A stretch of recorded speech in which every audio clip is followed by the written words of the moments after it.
Hello, this is Tribane, and I am starting a log of my Japanese learning journey.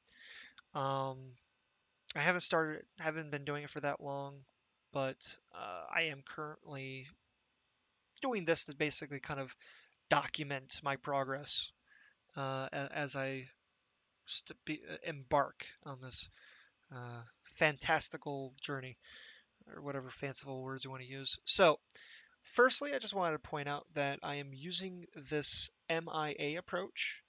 The MIA stands for Mass Immersion Approach, and it's basically it was coined by Matt versus Japan. Uh, he had originally learned through a method called AJATT, which is all Japanese all the time, AJATT, um, and he had taken his experience from learning Japanese through AJAT, and he's tweaked it a bit, and then he coined MIA, and to be able to differentiate the two. So I'm going to attempt his MIA and see how it works, and we'll see if it works. And I currently don't have, or sorry, let me start back from that. So I plan to do updates at the beginning of every month. Um, to be able to kind of show my progress and the different things the new shows that I've started watching, to be able to for my immersion or the new visual novels or light novels that I've read for my reading, um, and basically kind of giving a more in-depth look at the things that I've been doing to be able to try to learn. But my updates, at least as of this current moment, I don't have a very good camera, so I'm not going to be doing face cams for these update videos unless I get one, and we'll see if that happens. Um, Currently, I've been watching and reading Raw for about 21 days. Now, I think it's actually been a bit longer than 21 days, but that's my current Duolingo streak. So, um, and I know I was doing at least Raw reading prior to Duolingo. So I use 21 days as a rough estimate for when I started this immersion approach. Now, that's not to say that I'm very good, despite doing it for a month. My method of the immersion was not the same as what MIA has here. It was more or less basically I was reading text and then I was copying that text into Google Translate and translating into English and then trying to fuck around with the words that have been typed in so I can find out which ones change the sentence in what way. And that was a really long-winded approach. Didn't really work too well for me.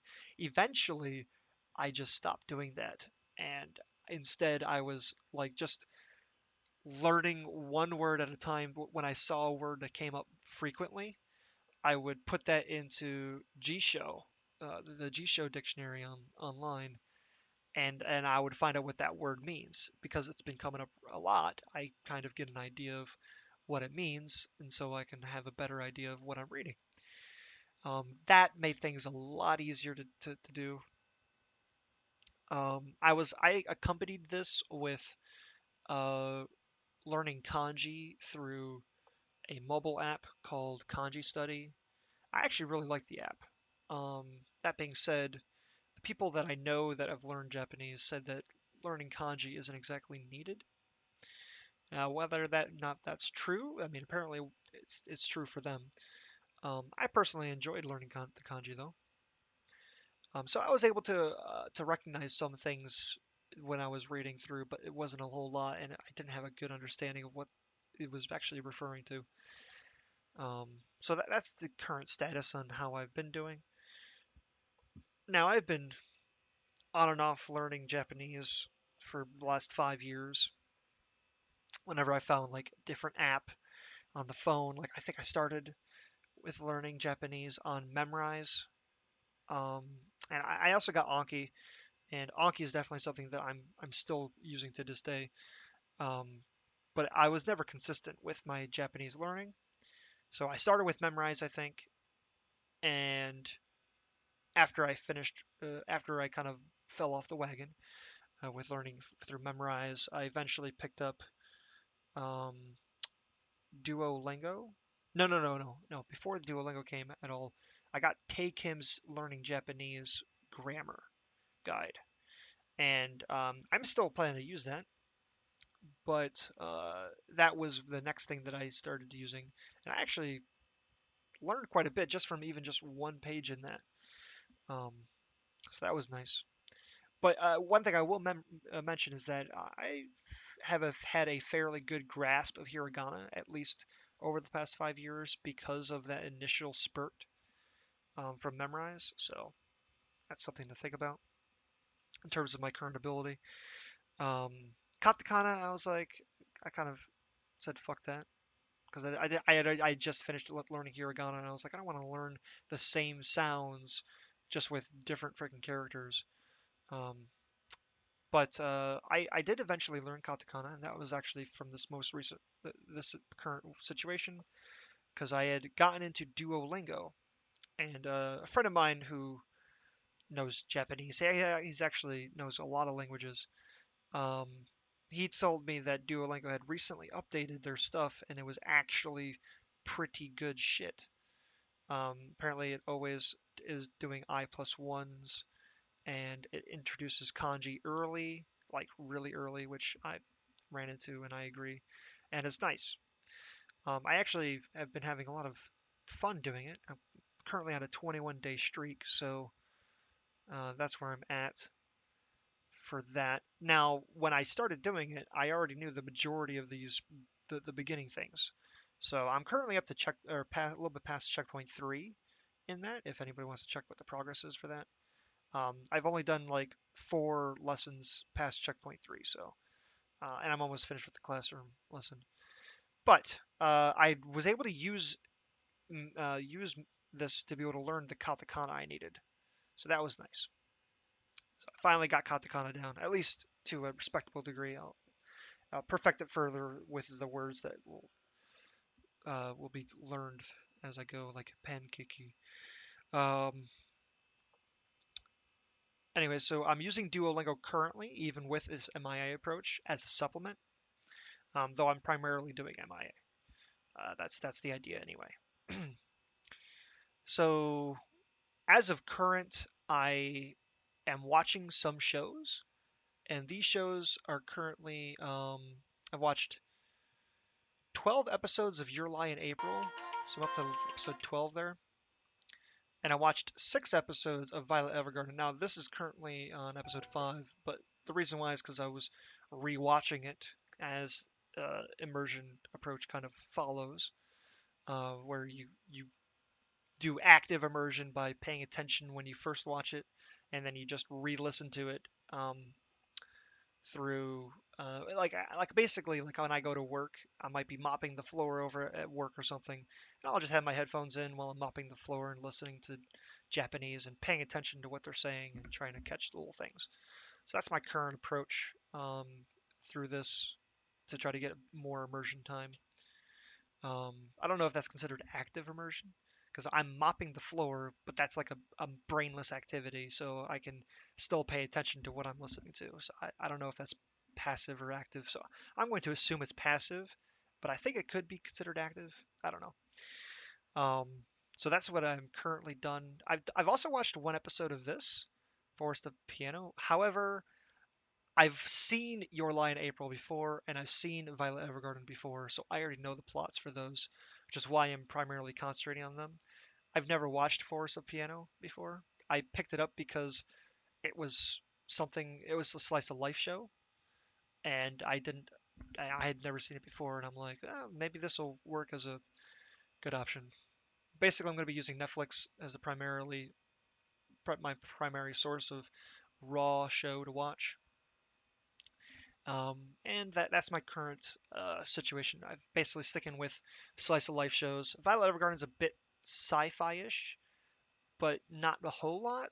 I mean, like the biggest sci-fi part is that she's got fucking arms, metal arms. But everything else is fairly slice of life-ish. It's just writing love letters to people about their feelings and shit. So, I mean, it's a really good show, but I'm not here to recommend shows. Your Line April's Slice of Life, of course. So I'm sticking with Slice of Life just for the beginning. I have a lot of Slice of Life shows that I really enjoy that I can use for this mass immersion approach. So I don't have an issue with doing Slice of Life to begin with. Um, if I start getting bored of Slice of Life, I'll probably move on to something else. But as it's recommended, or I've seen recommended, I'm trying to stick with Slice of Life first, and then move on to fantasy, and then eventually move on to sci-fi. Um, just simply because of the type of language that's used in the different aspects. But we'll see if I continue with that approach. As of for reading, I'm currently reading porn. I hope everybody's okay with that. Uh, so this is the one that I was reading when I mentioned that I was basically copying the entire text into Google Translate and trying to fuck around with the words and shit to figure out what it means. So I'm I chose a nukige, or whatever the fuck, however it's pronounced. Nukige, I think it's pronounced. Anyways, I chose one of those because while I will eventually move on to better writing, I'm sticking with something that's a bit more like a little bit less well written because I'm trying to learn basic stuff at the moment, and so I don't want to go into something hardcore like Fate Stay Night or something. Um, because I've heard anyways that the language used in Fate Stay Night is not something that you would normally run into. So at least that's what I've heard. So I'm sticking with something that's kind of, I didn't want to get a really bad writing, so I chose a Nukige that was considered average. And so, and plus, Nukige kind of has motivational reasons because the further I progress in the story, the more I get to enjoy myself. So that's something to consider. Um, I've also heard from a friend that porn games are actually pretty well written normally, so choosing a Nukige is basically a method of choosing a not so well written porn game. So, um, and the reason I chose the shows I did was I'm basically sticking with Slice of Life, and I've already watched them subbed or dubbed in English, so I already have an idea of how it progresses. I plan to keep these update videos short and sweet, um, and I'll kind of give an idea of my current progress. My current progress as of right now, uh, I know a few words. I can recognize a few words. I can't speak at all. Like I might be able to say a word, but I can't like say a sentence that's not pre-made. Um, I can read a little bit. Like I said, I have friends that currently text and whatnot, and I'm in an. He actually runs a Discord server that basically has a bunch of people with different languages, Belgian and whatnot. So there's a Japanese text channel, and uh, they've been writing in Japanese in there, and I can say little things like arigato or oyasumi or things like that. Like simple stuff that isn't super taxing. And I've watched a few shows that were teaching Japanese and stuff, so I know like okaeri and stuff like that. But I'm not super good in any sense of the word. I'm just maybe good for only doing it for a month. I don't know. It's hard to kind of measure that.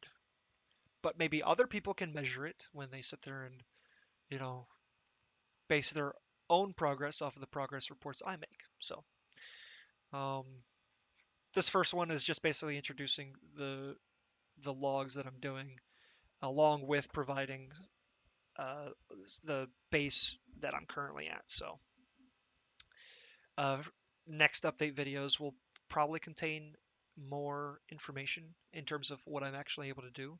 Like I might actually go through the different words that I know.